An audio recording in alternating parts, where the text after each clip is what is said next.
Alright guys, here we are. Welcome to the first of the monthly live streams for 2019. I'm glad to have you here.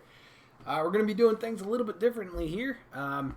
It's been raining and snowing nonstop in Oklahoma City the last couple days, so I had a little bit of free time inside because my shop is not very heated, and figured out how to get these live streams going exactly the way I've always wanted them to.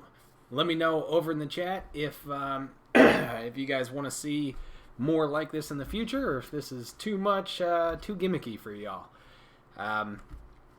Let's jump right into it. If you guys aren't already, you should join me over on Instagram. I'm over here posting more frequent project updates, some things that don't make it to YouTube. There's a lot of projects that, you know, I film just about everything I do, but it's the editing that really takes the time. So Instagram is a great way to keep up. Let's see what's going on new in the shop. I've got, basically I just wrapped up a lot of stuff before Christmas. It always gets crazy at the holidays. If you're looking here, we did this sign for a local restaurant called Social, and this one was a lot of fun.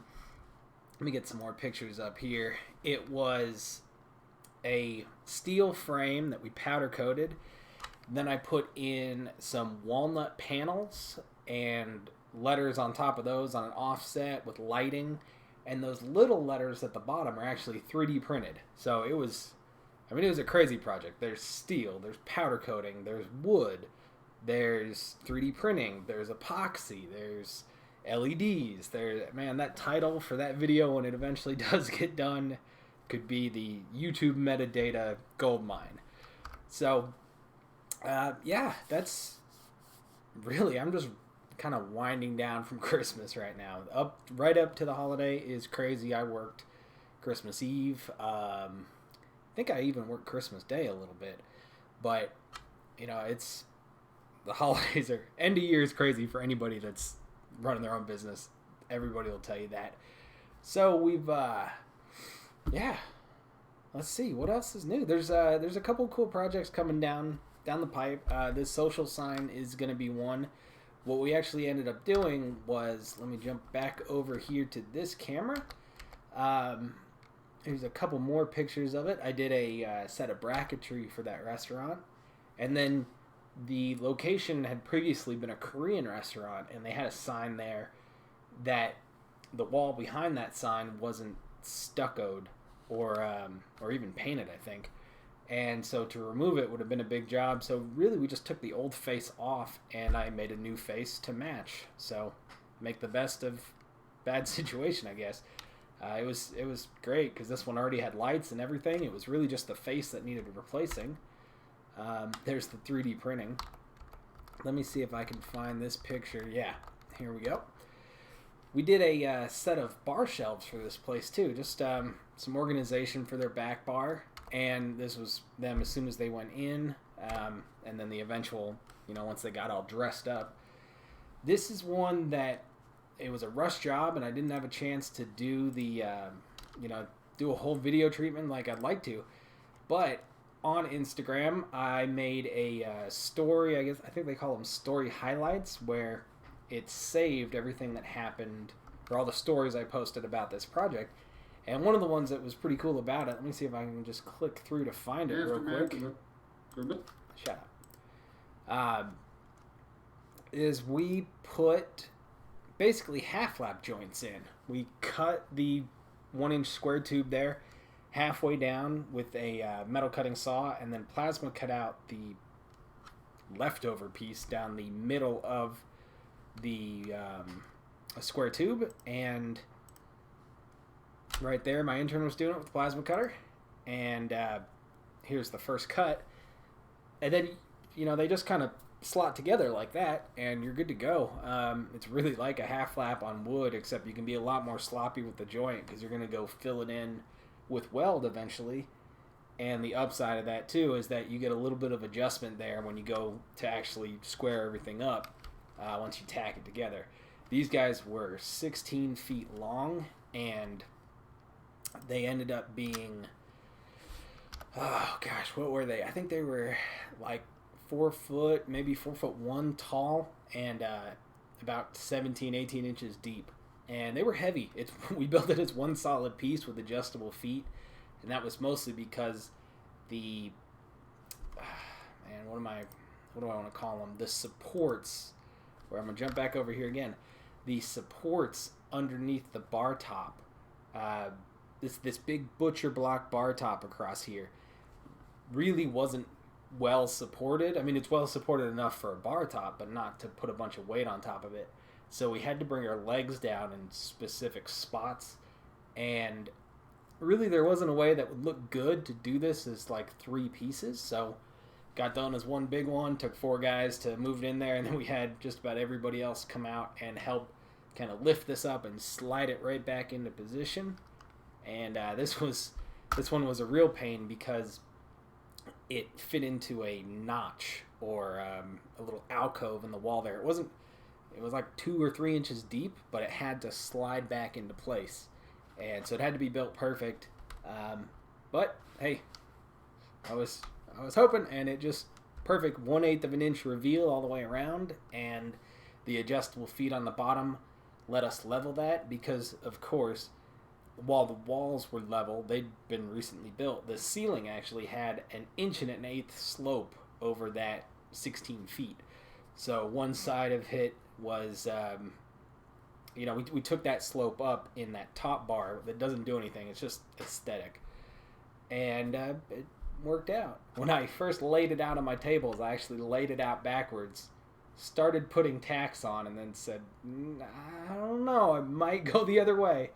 And referred back to my notes and realized I just saved myself from really screwing up a lot.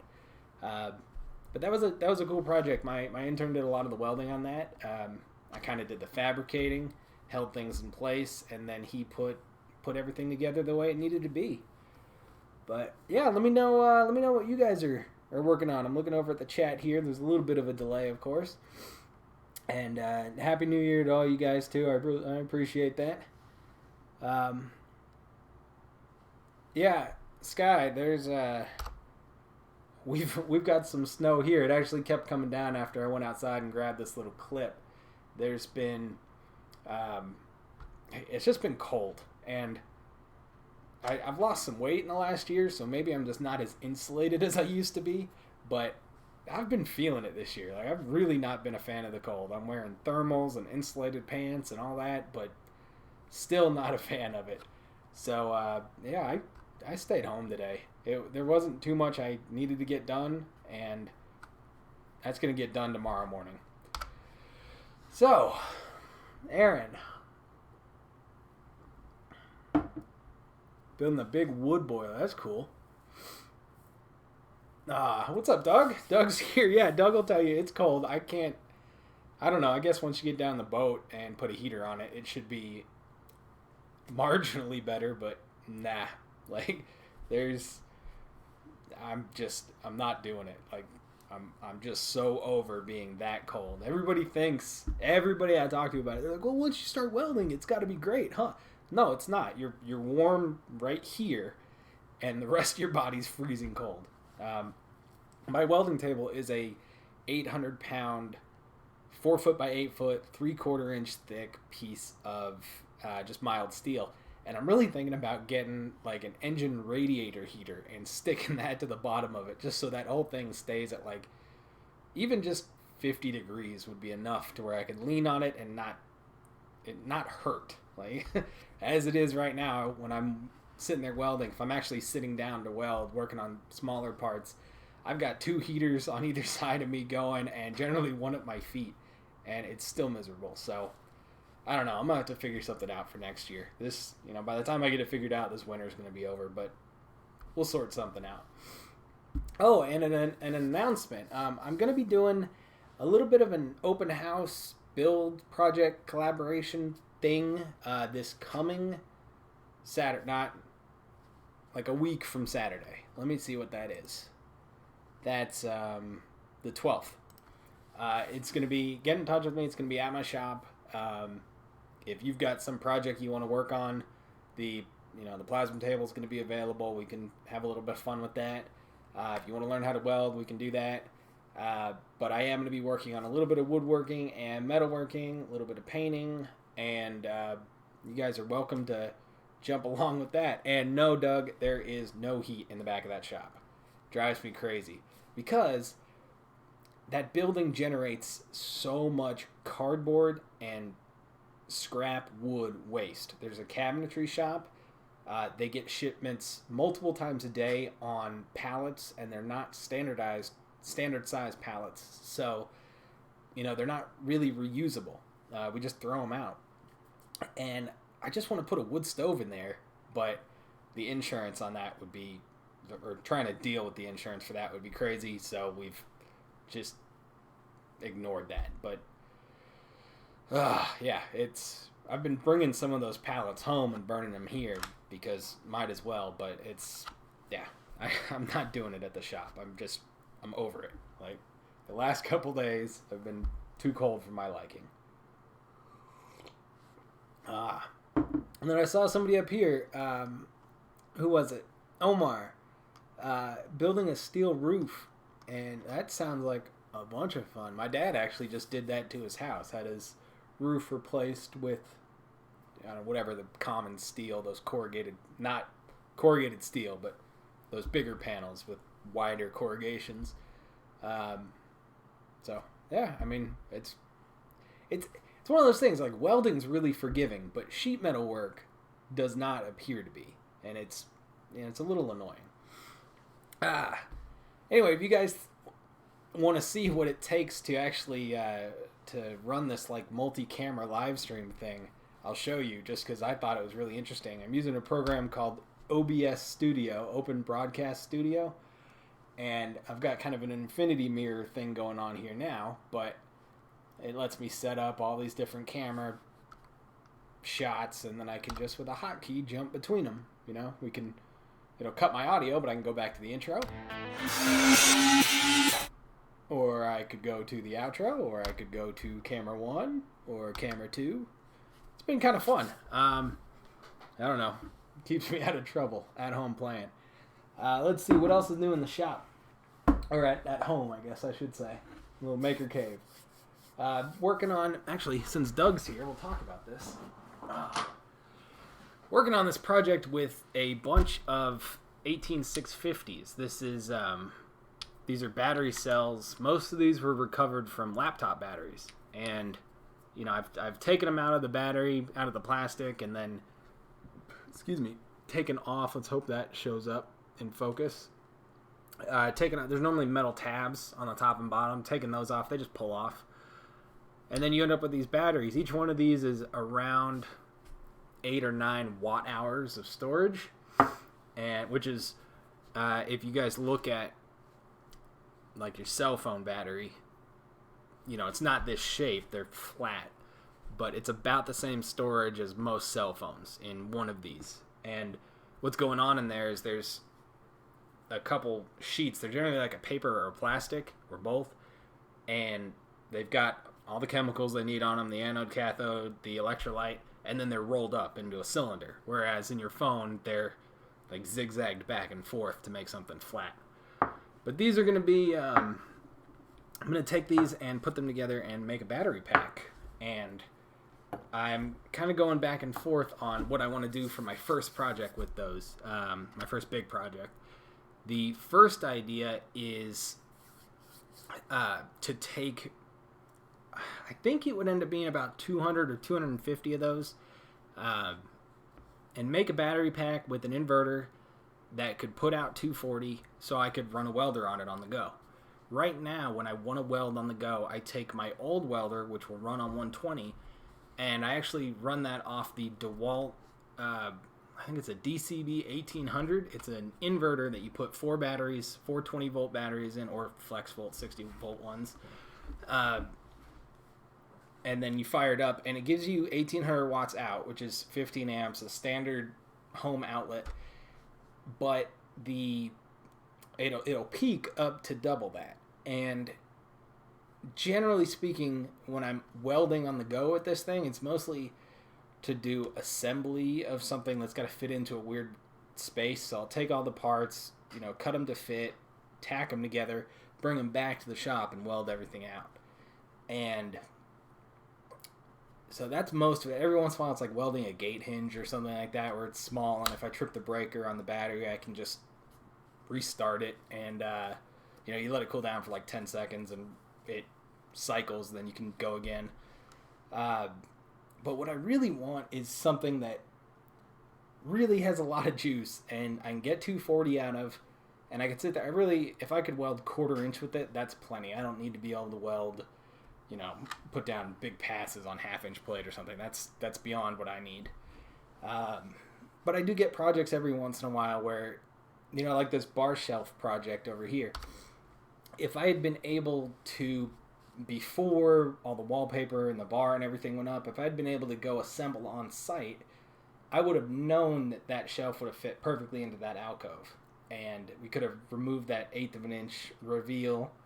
Not that it really matters, but some customers want a super tight fit, and generally what that involves is me building the background. I would have built that flat plane that's up against the wall, brought it, test fit it, confirmed that it was perfect to what the customer wanted, and then built the rest of the shelves off of it, which really would have kind of taken away some of the advantage of building it the way I did.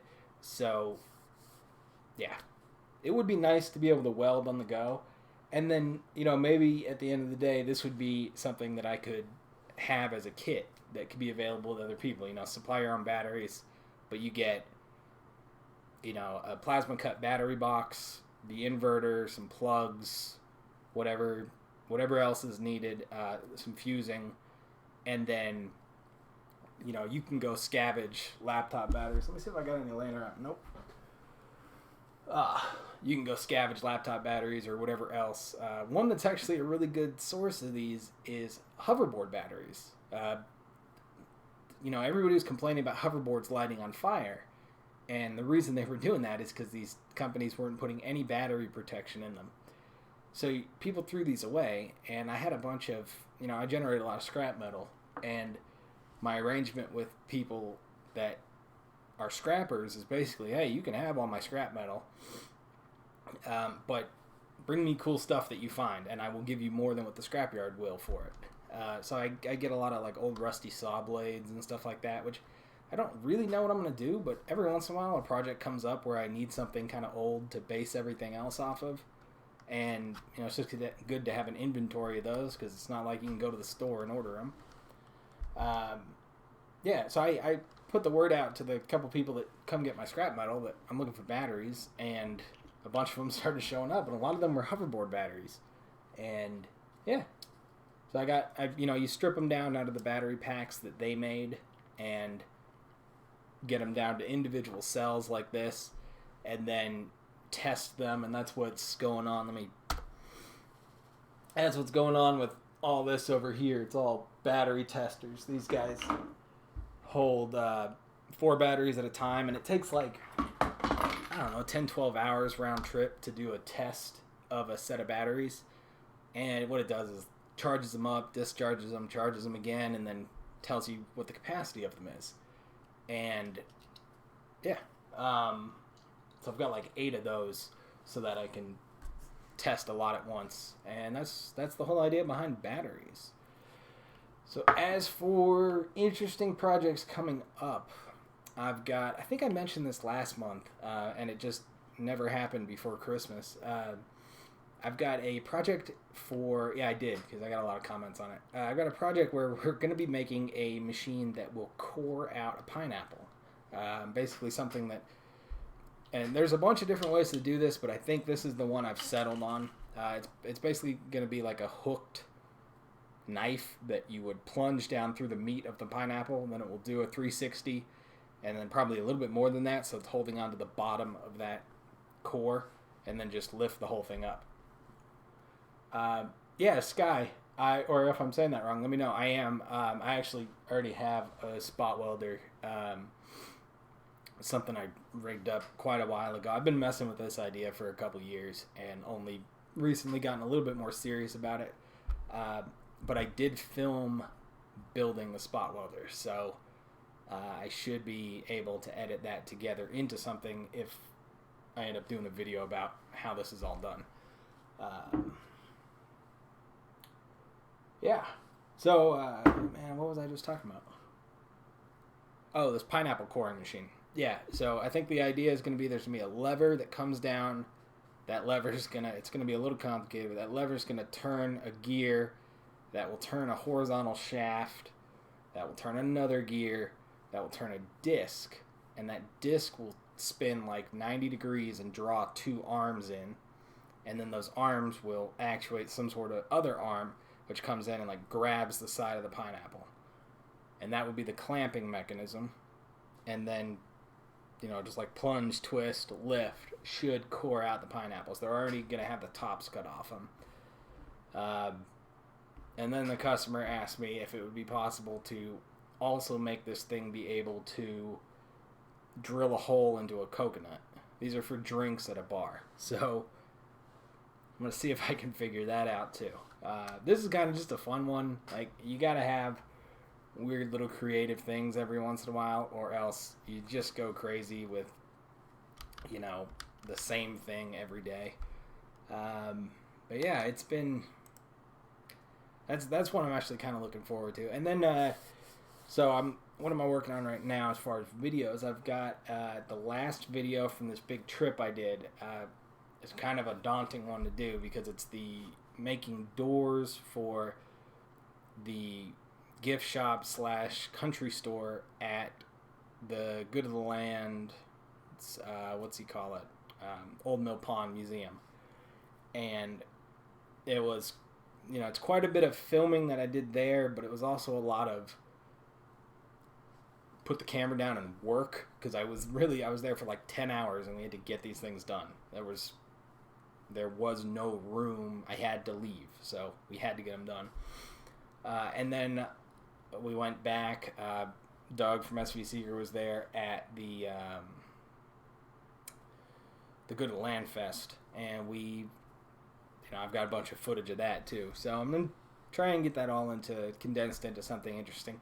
It's a hard thing to do though, because there's a lot going on at that museum. There's it really only takes like maybe an hour and a half to walk through the place, 2 or 3 if you really want to like stop and look at everything. But there's a lot to see. So, Master Bauer, good to see you make this one. Yeah, so I'm working on that video. I've got a couple others. I got another one that's actually going to be kind of fun.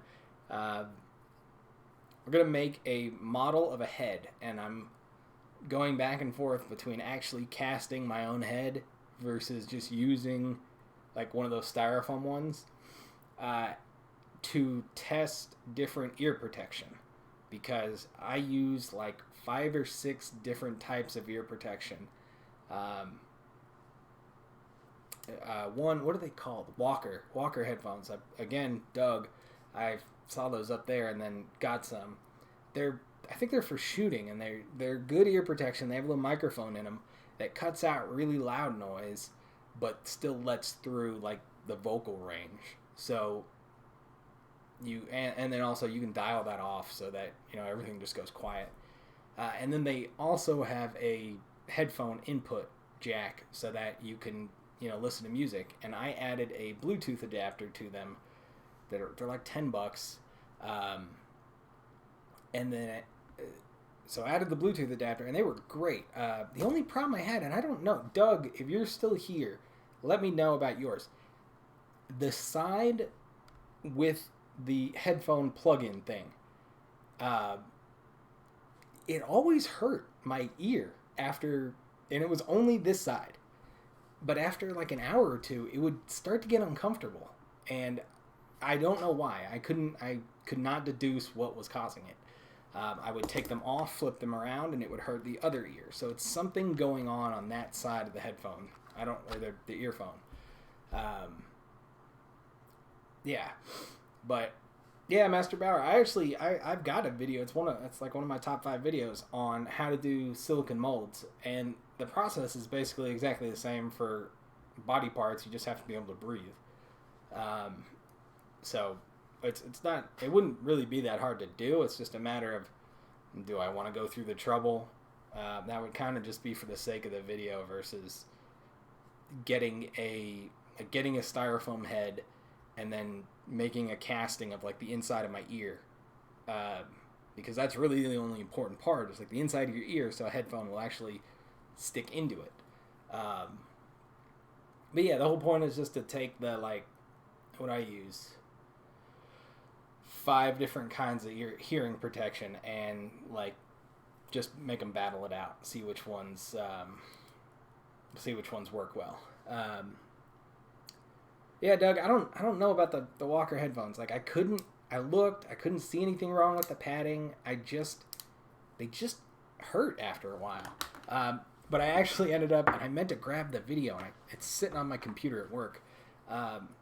In one day, like not even one day, it was like 2 hours, I dropped my IsoTune Pro into a bucket of water, picked them up out of that bucket of water, moved the bucket over, and then like an hour later, dropped my Walker headphones into the same freaking bucket of water. And the IsoTunes are fine because they're waterproof. The Walker ones are shot. So I've got to buy a new pair anyway because that was just me. But yeah, that'll be a fun one. And then I'm thinking about, like, my whole idea with this head thing. Because if anybody, you've seen videos, like I've done it on some of mine, where you get an arc shot of welding. And that's not too hard to do. You just take like an ND1000 filter and put it on the camera, and you're good to go. And if you can lock your focus, it's even better. But the camera takes a second to adjust, and unless you're doing a real long shot, you don't actually get a good shot of the arc. It's generally kind of blurry at the start, and then the camera adjusts correctly, and then you're good to go. Because it's really hard to sit there and dial the camera in on a weld arc unless you have somebody sitting there just doing the same weld over and over again, and I don't have time for that. But my thought is, like, I should be able to put a camera in the eye socket of this model head, like just a GoPro, put a welding helmet on it, and then take arc shots that way. So I could just point this thing at, like, where I'm working,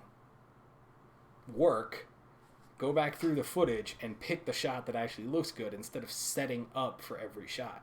Because the other side of it, too, is if you're using, like, an ND1000 filter and you kind of take a wide shot on, where you're going to be welding, every time, if you're stitch welding, let's say, and you're moving along, every time the camera tries to readjust, so you end up with just a bunch of crappy shots instead of, like, 8 bad ones and 1 good one. So I don't know. It's kind of, you just got to have a little bit of fun.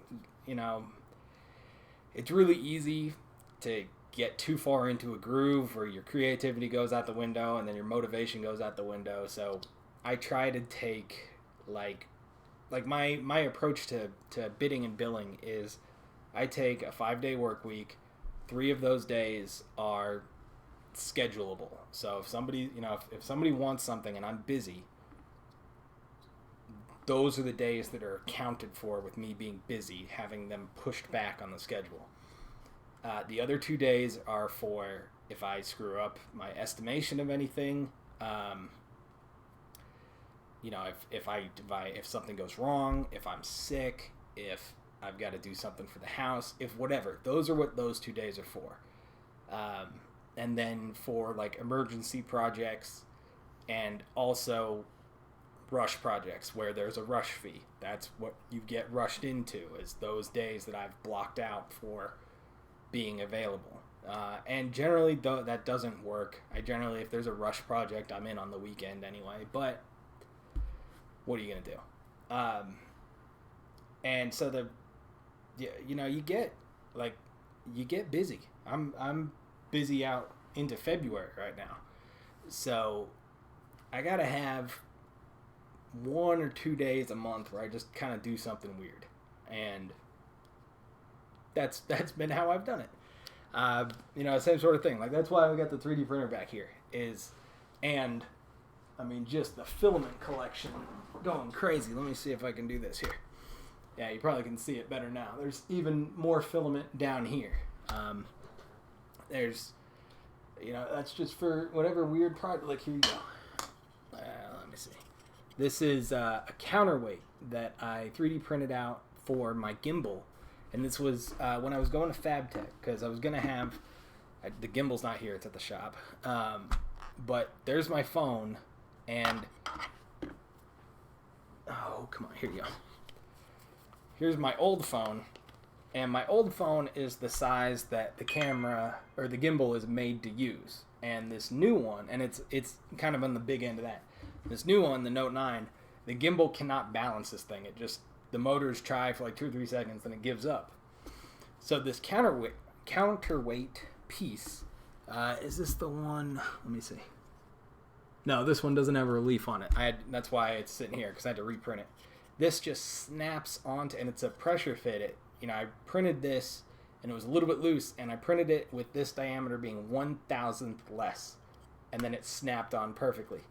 Yeah, Master Bauer, it is. It's a Caterpillar phone.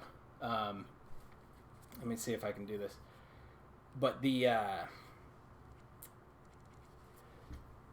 this thing, there was a bunch of different ways I could have done this. I could have got a different phone. I think I've got one. Yeah. Like, I could have used a separate phone, like just an old phone. But I didn't want to do that. I wanted to use my phone with a nice camera. And then these holes right there they're like 3/1000ths over what a 1/4-inch bolt is, or a 1/4-inch nut. And so you stick the bolt head in there and you screw a couple nuts on, and then you end up with something that will counterbalance the phone about the axes of rotation where the motor wants it balanced. Anyway, yeah, Master Bauer, this is, oh, come on, focus. That's not going to work. Anyway, it's what's going on with this, my old phone, is it's got a FLIR camera in the top, and then a regular camera below, and then the flash. And so it's a thermal camera built into a phone. It's super cool. This phone just kind of, it's a niche device, so I wasn't expecting it to be cheap, but they're like $650, and it worked really well for about 9 months. Then the battery started going bad, and their warranty support was just a joke. So this thing it normally lives in my car, actually, but I was using it to find out where the heck a draft was coming from in the house the other day. One of the cool things about it is on exterior walls, you could take a thermal image of the wall and you can see the studs. And in the summer, I haven't noticed it in the winter, but in the summer, you can see water pipes in the wall, which is super cool. So it just made it was like, a stud finder is definitely better, but it was, that was always in my pocket, so I could find a stud if I needed to find a stud. Yeah, the other thing about this was I bought this phone. It was like $650. It wasn't cheap, but I bought this phone because I had a Note 3. I've always liked the Samsung Notes. I had a Note 3, and I broke it. I think I sat on it in the shop or something. And so I went and bought another one because they were fairly cheap. And I had that for like 4 days, and I dropped something on it in the shop. And it was in my pocket. It just hit at such an angle that it just broke this phone. What's up, man crafting? Hey, Chad. Go check out Chad's channel, y'all. I just broke past 20,000 subscribers, which is good for you, Chad. I didn't make it. I just rolled past 6,000 subscribers, and I appreciate that, guys. Thank you for sharing videos out. That's always very helpful. But it happened early in the morning, January 2nd. So I was hoping it would happen, before the end of the year, but whatever. It's not like it really, it's just an arbitrary number.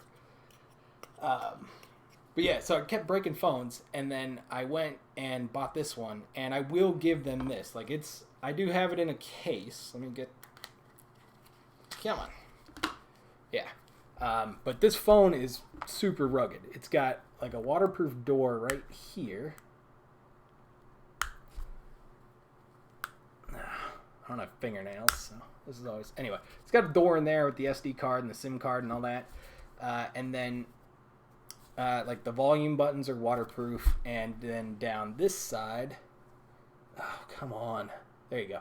Down this side, all the buttons up here are waterproof, and then there's these two little doors. That's the charging port, and then on the bottom, the headphone port. They're behind the doors with little rubber gaskets. And the other one I like is, more phones are getting this now, but this is like a 2-year-old phone. It's got this multi-function button on the side that, there you go. You can program it with like single press and long press and make it do stuff. So I just have it set up to be the flashlight, which was super helpful in attics. I do really like this phone. And I have once taken my SIM card out of that Note 9 and put it in this. But the reality was having the Note 9 in my pocket for Instagram or catching things for projects for YouTube has been way more helpful than that phone was.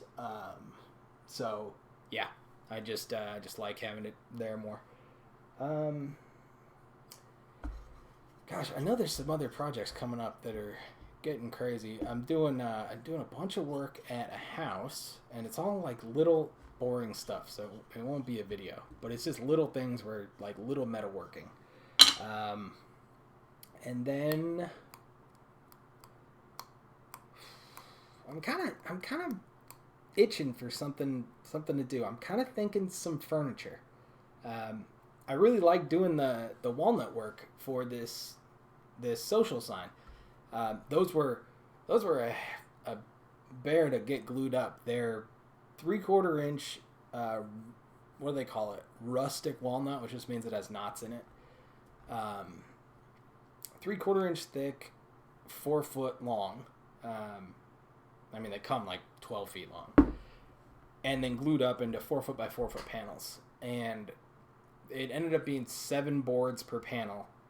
And so we glued them up, like glued 2 boards together, 2 boards, and then took like 2 pairs of 2 and made a 4 and a 2 and a 1 and made a 3 and then glued those together. So it was 3 separate glue ups to walk through making those panels. And for that last glue up, because they were all a little bit oversized on purpose, I do have a bunch of 4 foot bar clamps, but I only have like 4 pipe clamps or longer bar clamps. And so I had to do those in 2 separate glue ups, which during the winter is just, gosh, it was, I think it took like 4 days to get all those glued up. And also it's Type Bond 3, so a little more sensitive, but it's also waterproof because these are going to be outside. But yeah, that was a lot of fun. I'm kind of thinking like some shelves. I do need, over here is my electronics play area in my office. This is just kind of like my little man maker cave, except my wife has a spot too. She's allowed to be in here. And yeah, so I need shelves down this wall over here for all my parts bins, which are right now just sitting in the garage. And I normally just do something simple like this. Is this whole desk is 3/4 inch MDF with a couple coats of polyurethane on it, which looks great and is durable. And like I think this whole setup was like $100. It's not expensive. But I'm kind of thinking about doing something fun for these ones, just because, like I was saying, you need to kind of be a little bit more creative sometimes. Other than what I've heard, what are you guys working on, or what do you guys have planned? It's always kind of cool. One thing I did want to do, since I have this whole screen share thing set up, if you guys, are working on a cool project or have a video you want to show off, or Instagram or whatever, put a link in the chat. Please put a direct link. And for the end of this, we're 40 minutes in, so we'll spend 10 minutes or so kind of checking them out. Why not? So if you guys want to do that, throw a link in there. I'll jump forward with 2 of them. Doug's over at SV Seeker. If you haven't heard of them, you're messing up. And then Chad's over here at Mancrafting. Oh gosh, where are we at? Here we go. It's not at all of what Chad does, but he's got a nice little side business doing powder-coated mugs. And I made this one with him when I was down there visiting a couple months ago. And it's held up really good. The only damage is like one little corner, and I dropped it, so that's me. It's right where the stainless steel is dented too, so it's obvious why it happened.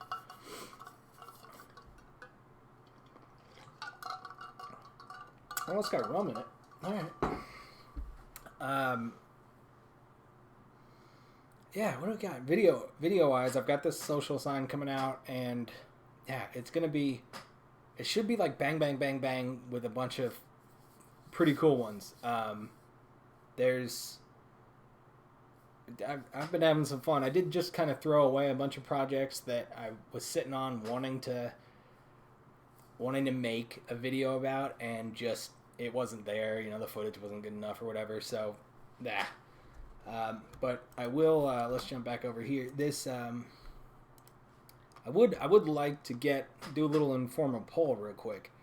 So I've got I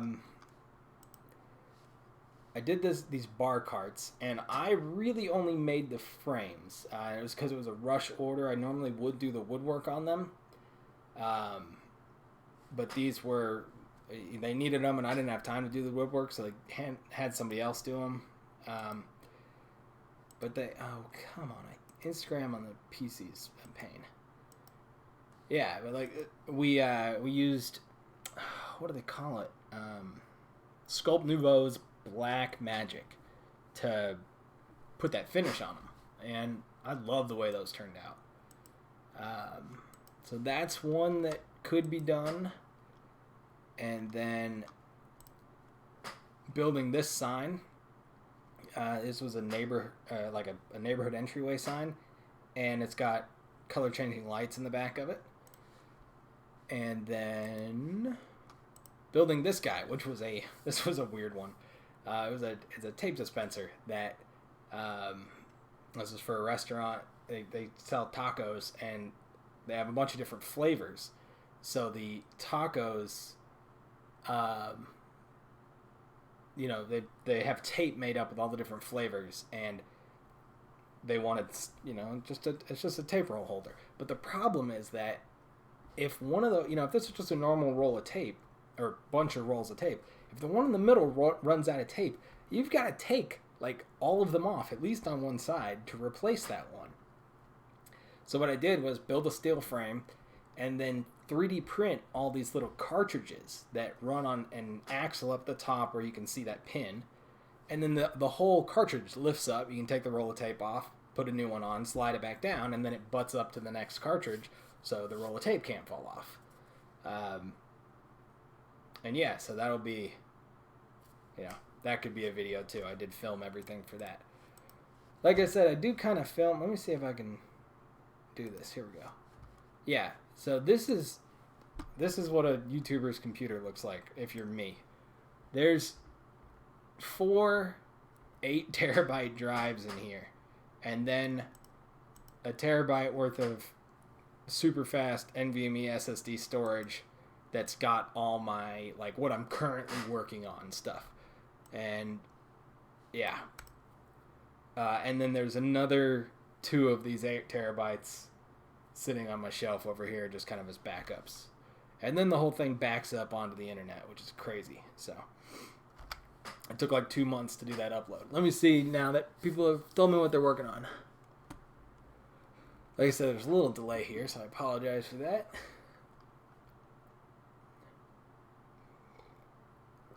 Chad's gonna learn how to TIG. That's good. I need to get better at it. I can't TIG worth a damn. I mean, I can do it if I need to. I'm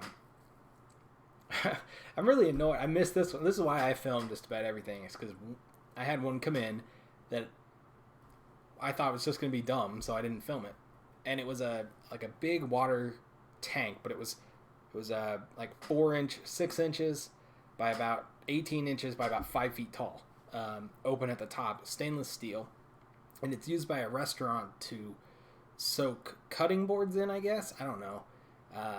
At night, so that they can clean stuff off. I don't know what the heck it's for, but it's for soaking things in. So they fill it up with water, and they called me and said this thing's got a leak. We're gonna send one of our guys over. I said, all right, perfect. So I get it, and I can see where the obvious leak is. So I'm like, all right, cool. So I weld that leak closed, fill it up with water. It's leaking everywhere. Like, I counted them up. It had 14 leaks in it. Little cracks, little pinholes, little just... So I ended up welding on this thing for like 3 hours, because every time you fix a hole, you got to fill it back up with water, make sure that hole's fixed, and then in the end, we put a plate over the top of it, the piece of rubber in there, and then put the forklift forks down on the top of it to hold it closed, and then pressurized it with air just to make sure it wasn't it wouldn't squeeze water out anywhere, and it didn't. So that worked well. But yeah, TIG welding's like, it's rough to be really good at, and I'm not really good at it. I'm not claiming that at all. My TIG welds look pretty rough. Ian, I want to see those tree signposts. That sounds kind of cool. The way I hear that is like a post with then bark on it. But if you're going to do branches and leaves and stuff, that's going to be crazy. So maybe just up at the top, I don't know. But it'd be cool.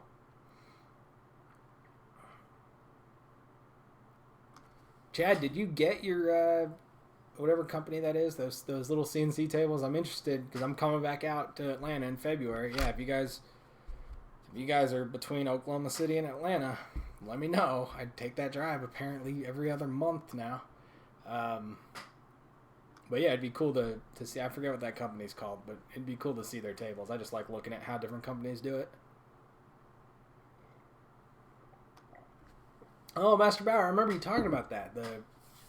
If you've got a link to any of those pictures for this car project you're working on, this narrow gauge thing, I want to see them. So if you've got them, post them. Yeah, Ian, that's that German girl that Adam. I thought about that when I was making it. I probably should just send him the link. That was Laura Kampf, and she's a pretty cool maker. Super artistic. Like, there are. I don't understand people who have just like that creative thing in their mind, can like plan a whole video out in head. Because if it's not like a 1-day project, I can't plan out what that video is going to look like. I don't know what it's going to look like till I sit down and start editing it. And sometimes they end up being like kind of upbeat with faster music, and sometimes there's no music and the whole thing's a voiceover. Like, I don't know. I stop and do like vocal explanations in every video I do because I don't know if I'm going to need them or not. So, yeah, that's probably why I have so much freaking footage on my computer. Yeah, Sky, and let me know, Sky, Sky DJ Wyson, if I'm saying that wrong, because I don't know what that DJ part's about.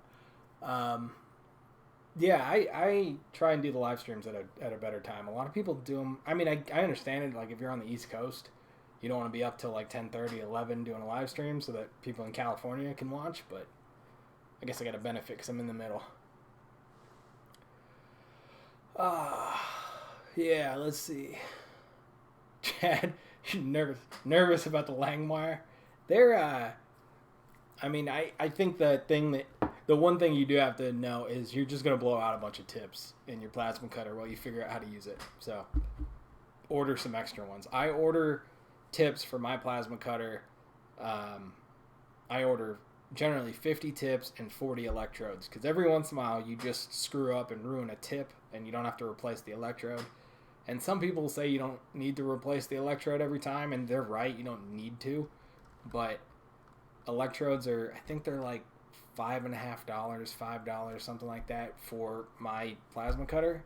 So $5 is worth a lot more than potentially screwing up a sheet of metal or having to fix like a pierce that went bad or something. So I just replace them. It's not worth it.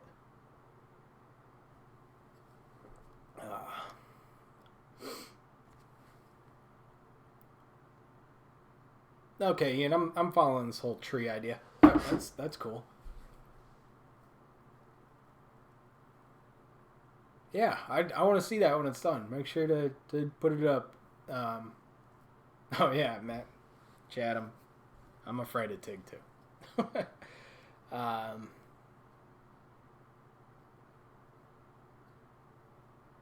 Okay, I got it. It's Sky DJ. That's what I was thought we were talking about. Okay, cool. Yeah, guys. If y'all want me to to show off some of your stuff to the crowd, post a link. Otherwise, I think we're wrapping up. Let me know what you guys thought about this kind of new, especially if you're watching at the end, the whole multi-camera live stream thing. If it was worth it. If not, then maybe I won't go through the trouble next time. But actually, now that I've got it set up, it's not that bad. It was just a couple hours worth of figuring out to set everything up. All right, let's see what Master Bauer's got. Over here, we'll go over to... No, wrong one. Oh, no, it was the right one.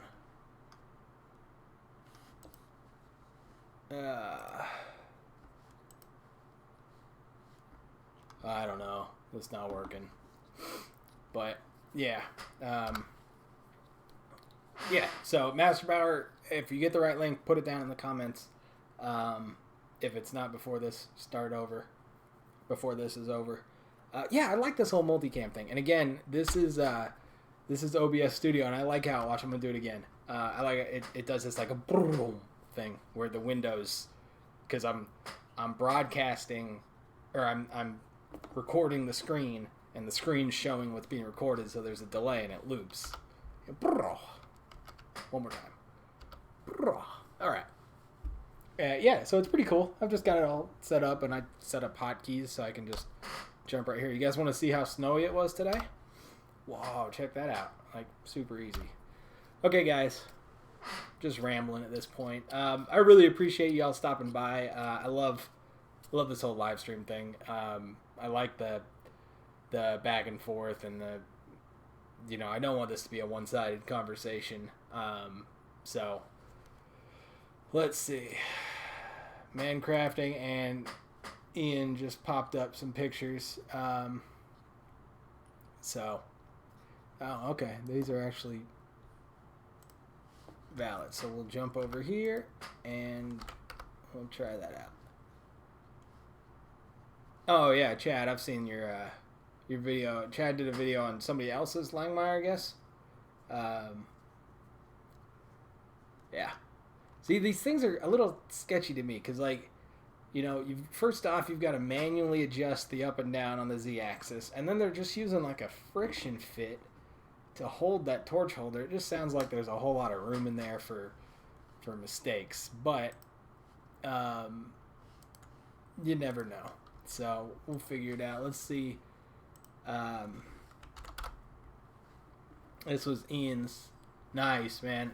Dude, I love that stuff. Like, that, what is it? Is this aluminum?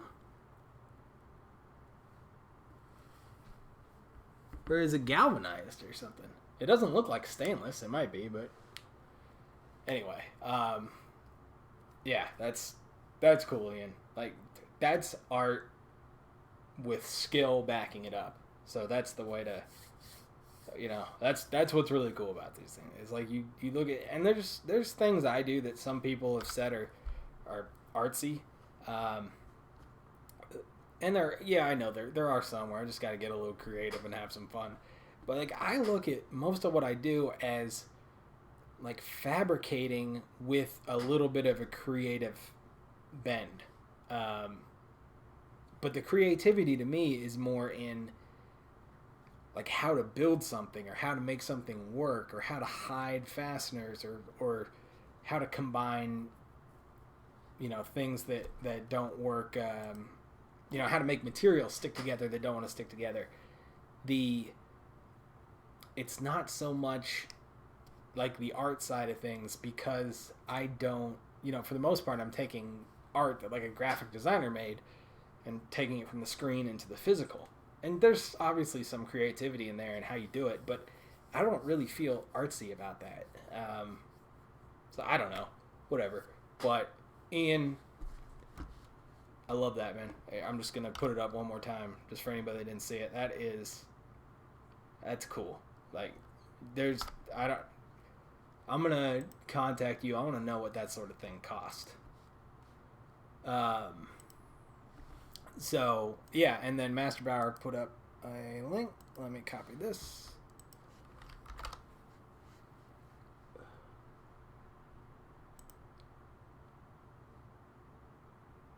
Huh. I don't know if it's supposed to be the eBay link or not.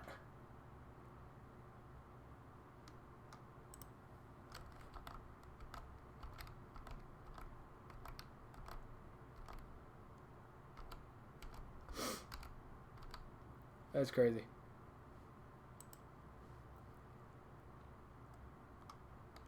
Oh, it's this. Alright, cool. Yeah, dude. Nice.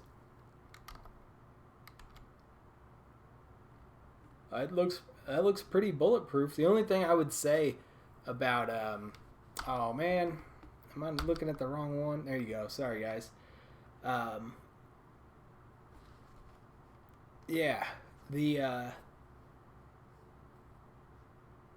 yeah, dude, I like it, Master. That's cool. The only thing I would say about that is it looks like it could get a little wobbly side to side. I'm sure it's not actually going to have that much force on it. But yeah, that's the only thing I would have to say about that is maybe stiffen it up for racking, or mostly racking left to right. Anyway, all right, guys. Well, thank you all for stopping by. I think we're going to wind this one down. If you guys are watching, watching after the fact, sorry, reading the chat. Let me know in the comments what you think and how well this does for watching after the fact. 'Cause I know live streams are it's a little hard to sit there and just watch people talk for very long. But again, guys, from snowy Oklahoma, I appreciate y'all stopping by, and I'll catch you next time.